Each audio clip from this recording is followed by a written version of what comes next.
ගෙදර කොච්චර chili paste හැදුවත් වැඩක් නෑ නේද? හොටල් එකේ රහට ගන්න බෑ නේද? ඉතින් හොටල් එකේ chili paste එක හදන්නේ මෙන්න මේ රෙසිපි එකට. ඉතින් මෙන්න මේ රෙසිපි එකට ඔයාලත් හදලා බලන්න. අනිවාර්යයෙන්ම හොටල් එකේ රසටම තියේවි. ඉතින් මේක හදාගන්න මහ ලොකු අමාරුවක් නෑ. මෙන්න මේ වීඩියෝ එක බලාගෙන හදන්න පුළුවන් ඔයාලට. මේකට අවශ්‍ය කරන ද්‍රව්‍ය ටික තමයි මුලින්ම අපි කූනිස්සෝ අරගන්නේ. කූනිස්සෝ ටික සෝදලා අරගෙන ඊට පස්සේ ලුණු ඕන, සුදු ලුණු ඕන, ඉඟුරු ඕන. මේ වීඩියෝ එකේ තියෙන විදිහටම ඔයාලා මේකට එකතු කරන්න දැනගන්න. මොකද නැත්නම් ලුණු කියන්නේ ඉක්මනට බැදෙන දෙයක්.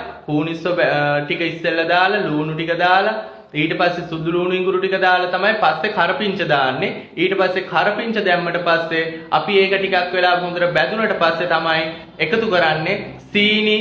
ඊට පස්සේ අපි එකතු කරනවා ලුණු. ඊට පස්සේ මැගි පවුඩර් එක අනිවාර්යෙන් එකතු කරගන්න. ඊට පස්සේ තමයි ඔයාලා සෝයා සෝස් සහ තක්කාලි සෝස් එකතු කරන්න ඕනේ. ඉතින් මේ විදිහට මෙන්න මේ වීඩියෝ එකේ තියෙන විදිහටම ඔයාලත් ගෙදර හදාගෙන බලන්න. මං කිව්වා අමුද්‍රව්‍ය ටික දාගෙන අනිවාර්යෙන්ම ගෙදරදිත් ඔයාලට හොටල් එකේ රසටම chili paste එක හදාගන්න පුළුවන්. එහෙනම් වීඩියෝ එක හොඳයි නම් අනිවාර්යෙන් වීඩියෝ එකට like එකක් දාන්න. ඒ වගේම නොදන්න කෙනෙක්ට share කරන්න අනිවාර්යෙන් දැනගන්න. ඒ වගේම page එකට ඔයා අලුත් කෙනෙක්ද? එහෙනම් අනිවාර්යෙන් page එක follow කරගෙන යන්නත් අමතක කරන්න එපා.